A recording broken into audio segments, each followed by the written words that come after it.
3B မှကြိုဆိုပါတယ်နော် 3B ကဒီနေ့မှာတော့ပဲမုံစစ်စစ်လေးနဲ့နန်းကြီးတုပ်လေးတုပ်စားပါမယ်ရှင်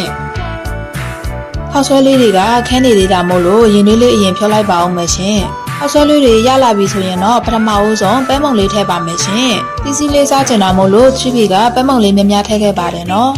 ပြီးရင်တော့စီချက်လေးအနှဲငယ်ထည့်ပါမယ်ရှင်အရသာအတွက်စားအနှဲငယ်ကြက်သားမို့အနှဲငယ်နဲ့ပဲငံပြရည်လေးအနှဲငယ်ထည့်ပါမယ်နော်ပြီးရင်တော့ကြက်သားချက်ထားတာလေးထည့်ပါမယ်ရှင်ချစ်သွန်ပြူနဲ့ကော်ဖီတုပ်လေးပပလေးထားတာလေးတွေလည်းထည့်ပါမယ်ရှင်ပြီးရင်တော့တံမြာလေးလေးညစ်ပြီးတော့မှစားတော့ပါတော့မယ်ရှင်နန်းကြီးတုပ်လေးနဲ့တွဲစားဖို့အချင်းလေးကိုတော့ 3B ရဲ့မုံငင်းချင်းလေးကိုတုပ်ထားပါတယ်ရှင် 3B မှာမုံငင်းချင်းအကျော်လော်နဲ့အင်ဂျင်ဟင်းလေးတွေလည်းမလို့ရနေပါပြီနော်ကဲခုဆိုရင်တော့စီစီပမှန်လေးနဲ့နန်းကြီးတုပ်လေးရပါပြီရှင်စားကြပါအောင်ရှင်ခုလိုစားဆုံးကြည့်ပေးတဲ့အတွက်ကျေးဇူးပါနော်နောက်ဗီဒီယိုလေးနဲ့ပြန်ဆောင်ကြမယ်ရှင်တတာ